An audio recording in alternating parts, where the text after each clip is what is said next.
A galera do YouTube que tá me vendo pelo replay, para você poder participar das lives do Papo Glaucoma e mandar suas dúvidas, é só me seguir lá no Instagram, que toda sexta-feira eu tô ao vivo com vocês às 5 horas da tarde.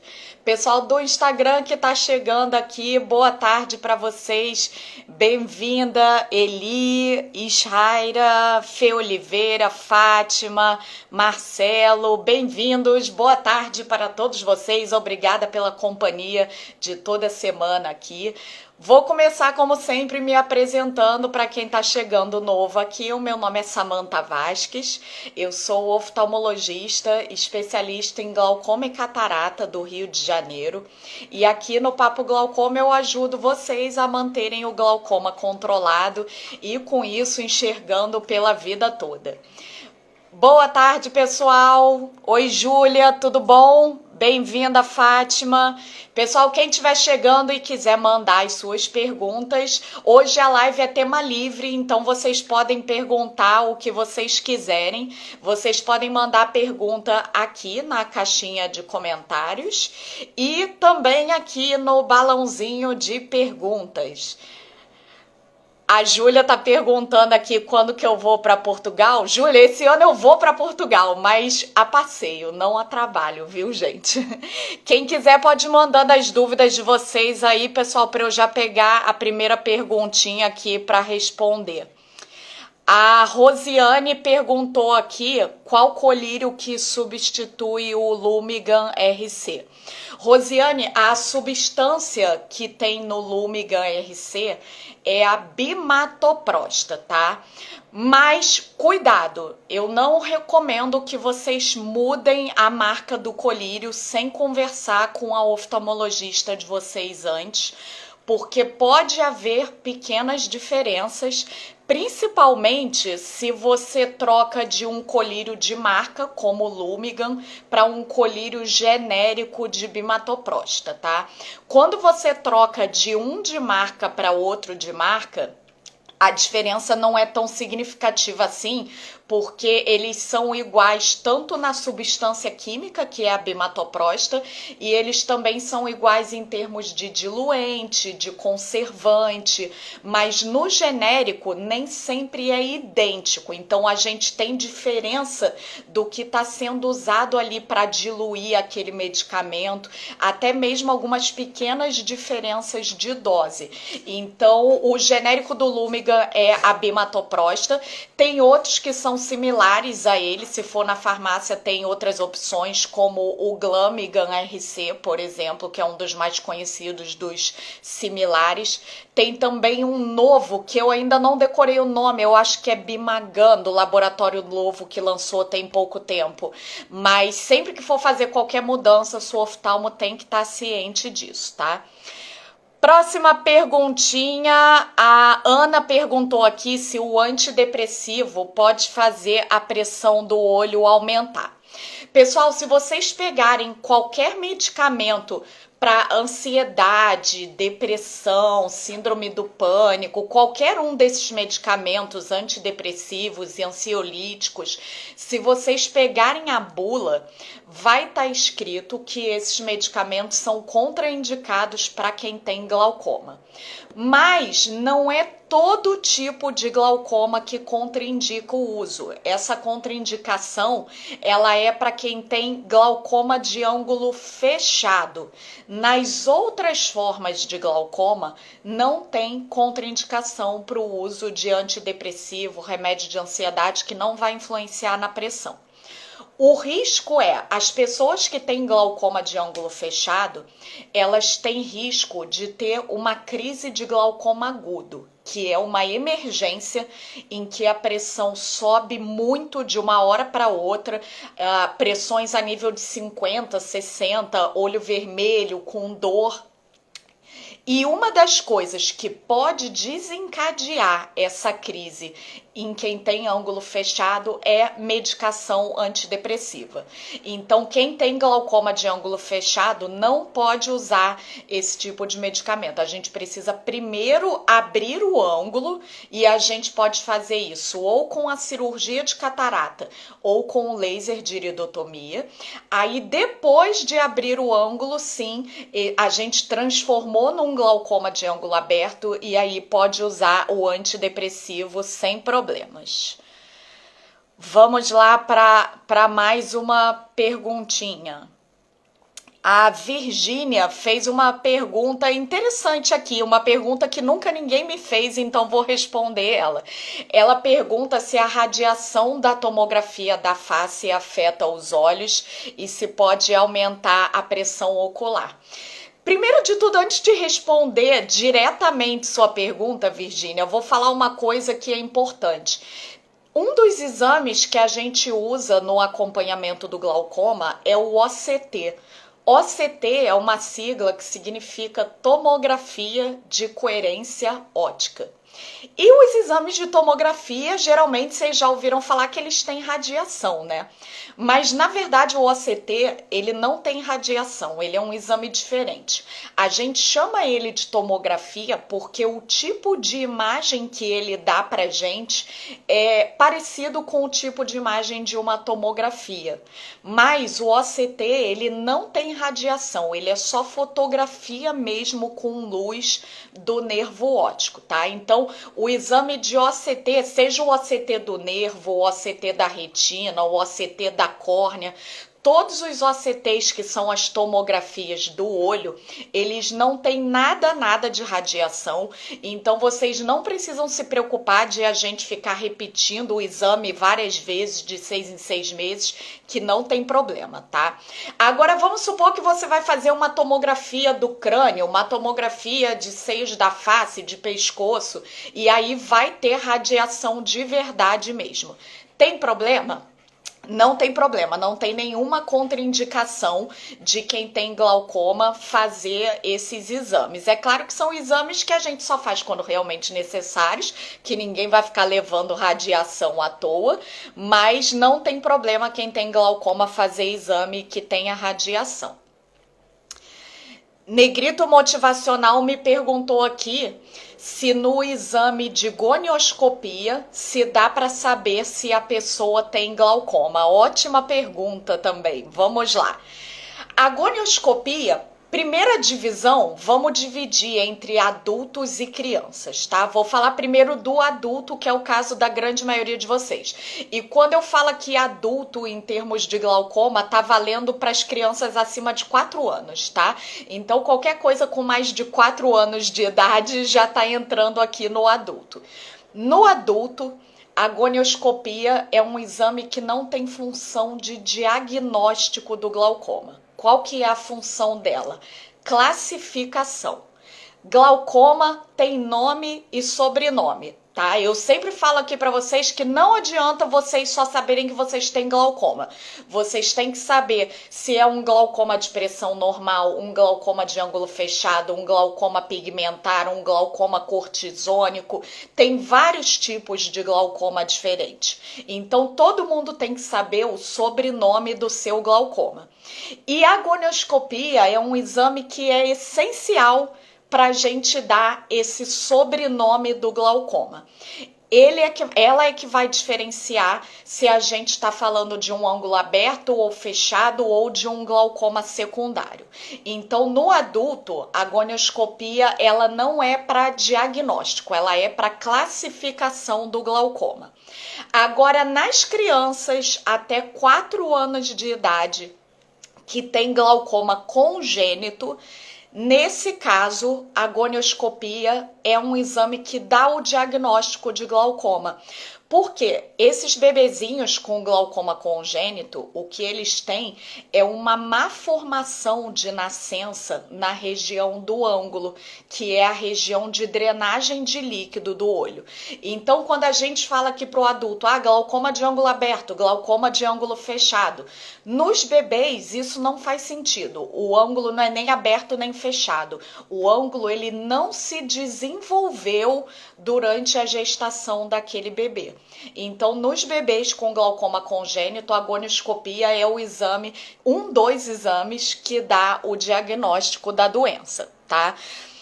Vou voltar aqui um pouquinho para sortear uma pergunta lá do começo, que eu vi que teve gente que mandou logo no começo e eu não respondi. Vamos lá, deixa eu achar aqui. O Gilson perguntou se usar o colírio fora do horário eventualmente prejudica o tratamento do glaucoma. Vamos entender a importância, pessoal, de a gente pingar o colírio na hora certinha. Por que eu insisto tanto com vocês para vocês pingarem de 12 em 12 horas, quando é de 12 em 12, ou todo dia no mesmo horário, quando é um colírio de uma vez por dia?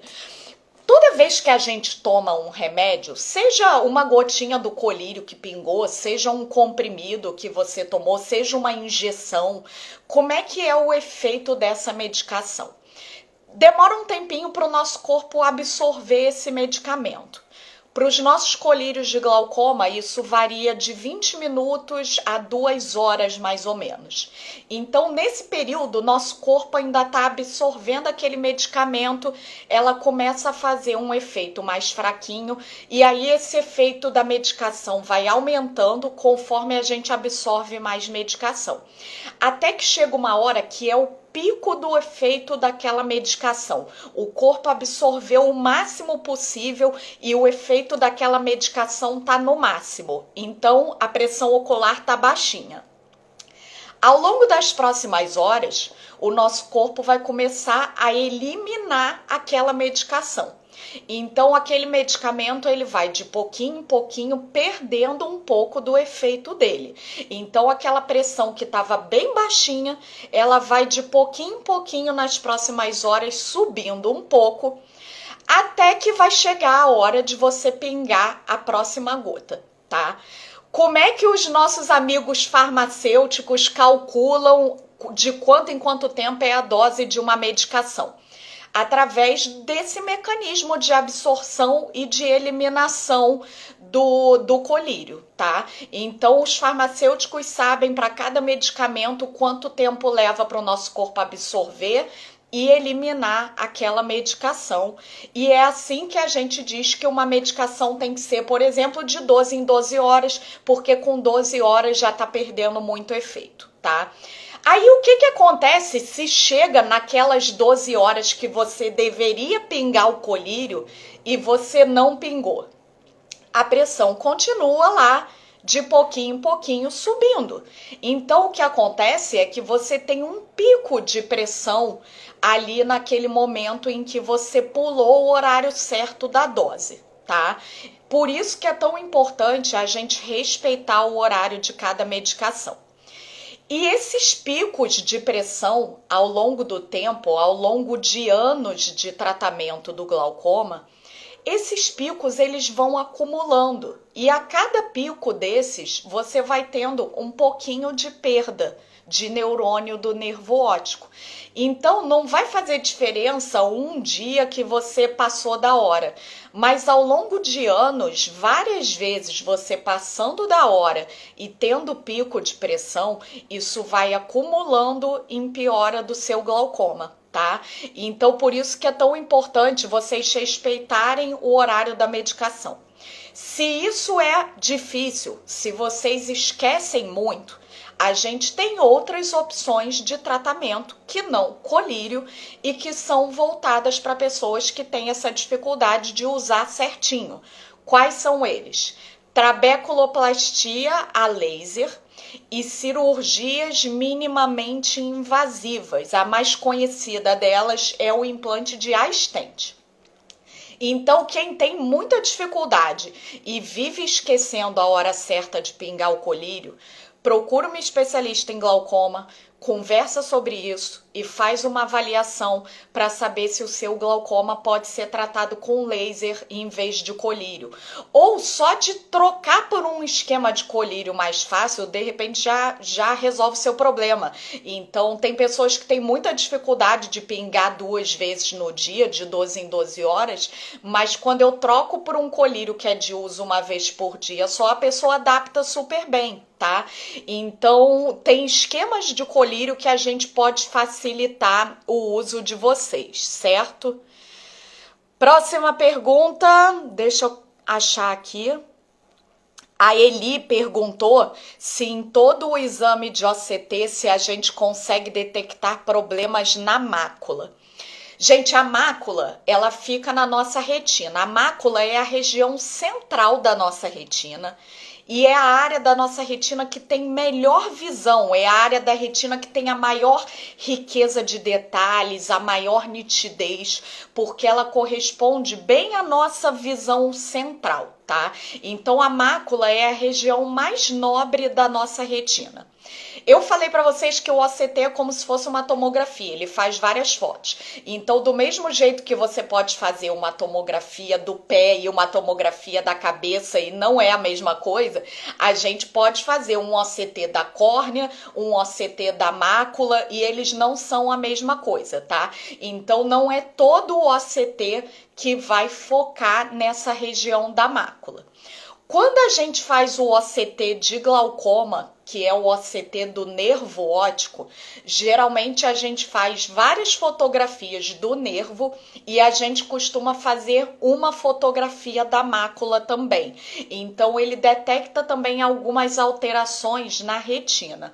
Mas se você quiser, se você tem um problema da retina que precisa de uma avaliação mais detalhada da mácula, quais são eles? Os mais comuns: retinopatia diabética e a DMRI, que é a degeneração macular relacionada à idade. Nessas doenças, a gente precisa de uma maior riqueza de detalhes da mácula. Então, a gente faz um OCT específico da mácula, da retina, para tirar várias fotos dessa região, tá? Marcelo perguntou aqui, em relação aos anti-inflamatórios, todos podem prejudicar o glaucoma? Não. Existem dois tipos de anti-inflamatório. Os anti-inflamatórios esteroidais, também chamados de hormonais, ou disparado mais conhecidos como corticoides. Esses anti-inflamatórios corticoides são os que prejudicam o glaucoma. E existe outro tipo de anti-inflamatório que são os não esteroidais, tá? Que a gente chama pela sigla AINE, A-I-N-E. Esses anti-inflamatórios não são corticoides, não aumentam a pressão ocular e não tem contraindicação nenhuma para o glaucoma. Quais são eles? Tem vários, são muitos mesmo. Alguns exemplos: nimesulida, ibuprofeno, diclofenaco, esses são os mais comuns. Esses são AINE, eles são anti-inflamatórios que não prejudicam o glaucoma. A contraindicação é para o corticoide. A Maria perguntou aqui se o corticoide prejudica. Sim, corticoide aumenta a pressão ocular em quem tem glaucoma e em algumas pessoas que nem têm glaucoma também. Então, todo mundo que usa muito corticoide precisa de acompanhamento oftalmológico. Quem tem problemas de saúde que dependem do corticoide para tratar, precisa fazer o acompanhamento para prevenir o glaucoma, tá? A Elaine perguntou aqui, eu sei que a última coisa que precisamos pensar é na estética, mas essas cirurgias minimamente invasivas deixam o olho como era antes de estar sempre irritado e vermelho da prostaglandina? Ótima pergunta, Elaine. Primeiro, a estética, muitas vezes ela não é a nossa prioridade mesmo, até porque a gente está falando de uma doença que é a maior causa de cegueira do mundo. Mas isso não quer dizer que a gente deva deixar a estética totalmente de lado, porque a gente sabe que a estética é importante para vocês e está muito relacionada à qualidade de vida, tá? E na medicina a gente não busca só tratar doenças, a gente busca dar qualidade de vida para os nossos pacientes. E a estética acaba entrando um pouco nessa questão da qualidade de vida e de o paciente se sentir bem. Então é verdade que muitas vezes a estética não é a nossa prioridade, mas isso também não quer dizer que a gente deva deixar ela totalmente de lado. Então sua pergunta é muito importante, sim, tá? Eu vou traduzir a pergunta pergunta da Elane para quem está chegando novo aqui e não está acostumado com os termos. A Elane perguntou sobre os efeitos colaterais dos colírios da classe das prostaglandinas. Quais são eles? Travoprosta, tafluprosta, bimatoprosta e latanoprosta. Esses são os medicamentos para glaucoma que são de uso uma vez por dia só. E os principais efeitos colaterais dessas prostaglandinas são os efeitos colaterais estéticos na região ocular. Essas medicações, elas deixam o olho fundo, fica aquele olhinho encovado, tá? Elas dão bastante olheira também, escurece a pele das pálpebras. O olho fica vermelho e fica com um aspecto inflamado no olho. É um olho que está sempre um pouquinho irritadinho, ardendo, coçando, quando a gente usa esses colírios, tá? Quando a gente tem efeitos colaterais importantes a ponto de atrapalhar a rotina do paciente, a gente precisa pensar em soluções para isso. E aí a gente pode fazer uma cirurgia minimamente invasiva, fazer uma trabeculoplastia laser, ou então continuar com o colírio, mas simplesmente trocar por um outro colírio que não seja da classe das prostaglandinas, tá? Só da gente fazer isso, só da gente tirar o colírio, a estética já melhora muito, sem precisar fazer nenhum tratamento estético, tá? Agora, volta 100% ao que era antes? Não. Porque esse processo inflamatório, ele é meio que um ciclo vicioso. Então, quanto mais o pingo colírio, mais o olho resseca. Quanto mais resseca, mais inflama. Quanto mais inflama, mais resseca. Quanto mais resseca, mais inflama. Então, vira uma bola de neve isso. Quando a gente tira o colírio, a gente interrompe esse ciclo. Mas aquele olho já ficou muito tempo nessa bola de neve de inflamação. Então, a gente não vai zerar esses efeitos, mas a gente consegue melhorar e melhorar muito esses efeitos colaterais, tá? Na maioria dos meus pacientes que eu operei e que eu tirei os colírios, aliás, a estética é uma das coisas que mais faz paciente de glaucoma me procurar, tá? Esse efeito colateral do colírio. A Maria perguntou se o Charlatan causa. Sim, o Charlatan é o da classe das prostaglandinas. Ele tem a latanoprosta. A maioria dos meus pacientes que me procuram com esse desejo de melhorar a estética, a verdade é que eu não preciso fazer nenhum tratamento estético em si. Só de fazer esses ajustes de colírio, cirurgia minimamente invasiva, trabeculoplastia laser e tirar o colírio, a estética já melhora demais. E aí, se não voltar totalmente de uma maneira que te deixe satisfeita, tem como fazer uma complementação com um tratamento com uma dermatologista para usar um creme clareador, fazer um preenchimento da região das pálpebras e que aí termina de cumprir esse papel da estética. Mas a grande maioria dos pacientes não precisa dos procedimentos estéticos. A enorme maioria dos meus pacientes já ficam satisfeitos só de eu fazer o ajuste necessário de tratamento para poder tirar o colírio de prostaglandina, tá bom? Próxima pergunta, deixa eu achar aqui. Eu vi que alguém perguntou do GAT, então eu vou aproveitar que eu tô falando aqui de cirurgia minimamente invasiva para falar dele também. Foi a Costa Fran. Ela perguntou aqui qual é o maior risco para o paciente quando a gente faz a cirurgia de GAT. Fran, essa é uma cirurgia que eu gosto muito. E de todas as cirurgias minimamente invasivas, ela é a que eu mais faço nos meus pacientes, tá? Tem as suas vantagens e suas desvantagens, então vamos entender um pouquinho quais que são esses riscos. O GAT, ele é considerado uma cirurgia minimamente invasiva. Ele é um procedimento bastante seguro.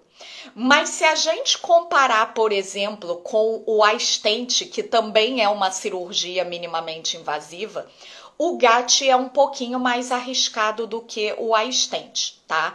São riscos muito grandes? Não. O principal risco que a gente tem no GAT e que no iStent é muito menor é o risco de sangramento. O GAT é uma cirurgia que é natural dela que o olho sangre um pouco. Geralmente, esse sangramento ele é pequeno, e o olho mesmo absorve esse sanguinho dentro de 1 semana, 10 dias depois da cirurgia. Aí não se assustem, porque quando eu falo sangrar, não é o olho ficar escorrendo sangue não, tá? É um sangramento interno dentro do olho que é relativamente comum de acontecer no GAT, mas que na grande maioria das pessoas não é um problema, porque o próprio olho vai lavar aquele sangue, tá? Qual que é o maior risco dele? É sangrar mais do que deveria, o olho não conseguir lavar e aí você ter que voltar para o centro cirúrgico para fazer uma lavagem desse sangramento. Não é comum isso acontecer, mas é um risco que a gente tem com o GAT e que no iStent, por exemplo, ele é próximo de zero. Tá? Mas o GAT, se a gente compara, em vez de comparar com a stent, se a gente compara com a TREC, com as cirurgias tradicionais do glaucoma, o GAT é muito mais seguro do que uma TREC, do que um implante de tubo, tá?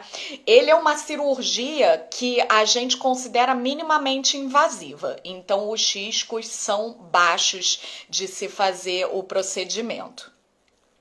Flor de Quiabo perguntou aqui, fez uma cirurgia de implante de válvula e pergunta quanto tempo dura a cirurgia de implante de válvula. Não entendi se você perguntou quanto tempo demora o procedimento ou quanto tempo dura na vida. Então eu vou responder as duas coisas, tá? Primeiro, tempo para realizar o procedimento, a cirurgia de válvula, de todas as cirurgias do glaucoma, ela é a mais demorada, tá? Então, no mínimo, se for uma cirurgia tranquila e rapidinha, no mínimo uns 40 minutos é o tempo que demora o procedimento. Mas tem casos que são muito complexos, olhos muito cicatrizados, difíceis e que pode demorar até 2 horas, por exemplo, tá? Agora, se a sua pergunta foi quanto tempo dura o funcionamento da cirurgia depois de feita, vamos lá falar um pouco sobre isso. Todas as cirurgias do glaucoma, elas perdem efeito com o tempo. Aliás, não só as cirurgias, todos os tratamentos para o glaucoma, eles tendem a perder efeito com o passar do tempo.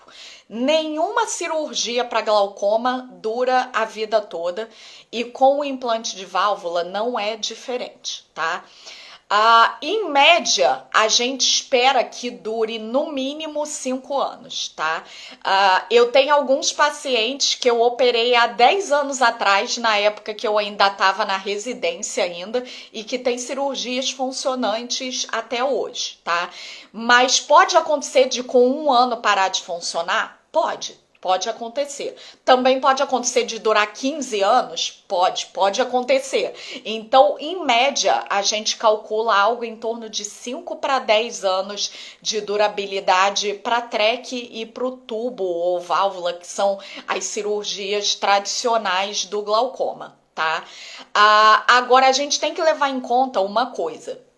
O implante de válvula é uma cirurgia que a gente usa para casos complicados de glaucoma. Geralmente são glaucomas de difícil controle, pessoas que já fizeram outras cirurgias antes. Então a válvula, ela é uma cirurgia para casos mais complexos. Então tende a durar um pouco menos, não pela válvula em si, mas pela complexidade do seu caso, tá? Então a gente não pode muito ter uma regra de duração da cirurgia, porque a gente tem que levar em conta que é um procedimento que a gente está fazendo para casos de difícil controle. Então talvez a resposta com esse procedimento já não seja aquela resposta máxima, ideal que a gente espera, tá bom? Ela conta aqui que fez já tem 3 anos e meio e como que a gente faz para saber que está perdendo a função? É pelo acompanhamento na consulta. Quem já fez cirurgia de glaucoma, a frequência de acompanhamento é igualzinha a quem nunca operou. É medir a pressão no máximo a cada 4 meses. Eu gosto de fazer meus pacientes a cada 3 meses, então 3 a 4 meses no máximo medindo a pressão e 6 em 6 meses no máximo fazendo os exames. Se a pressão está controlada e os exames estão estáveis, é porque a cirurgia funciona. Ela não para de funcionar de uma hora para outra, e isso vale para todas as cirurgias, porque é um receio que os pacientes têm de pensar assim, ai meu Deus, eu só vou voltar na consulta daqui a 3 meses. E se amanhã a minha cirurgia parar de funcionar e eu ficar 3 meses sem a cirurgia funcionar? Não é assim, tá, gente? Não é num dia que você acordou e a cirurgia não funciona mais. Isso é um processo gradual, vai acontecendo lentamente ao longo de meses e de anos, e a gente vai vendo que nas consultas, de pouquinho em pouquinho, a pressão vai dando cada vez um pouquinho mais alta. Então é aquele paciente que operou e aí ficou lá 2 anos tendo pressão só de 10. Aí ele começa a vir com pressão de 12, depois de 14, depois de 16, e aí a gente sabe que está na hora de a gente modificar a estratégia de tratamento, certo? Próxima pergunta. O Marcelo Gel me pediu para falar aqui sobre o aparelho de medir a pressão em casa e ele pergunta se pode comprar livremente nos Estados Unidos. Bom, pessoal, o aparelho que o Marcelo está falando se chama iCare Home. É um aparelhinho que mede a pressão ocular e ele é manuseado pelo próprio paciente. O paciente usa ele em casa, ele é uma caixinha assim, ó. Ele encaixa assim no olho e aí ele mede a pressão ocular em casa, sem você precisar ir no oftalmologista. Parece maravilhoso, mas tem algumas ressalvas. Não é muito fácil de usar esse aparelho. Eu falando assim, você encaixa ele aqui e mede. Parece muito simples, mas não é. Ele tem toda uma questão de manuseio específico. Ele precisa estar numa posição certinha, com o encaixe bem retificado, alinhado, na distância certa do olho para fazer essa medida.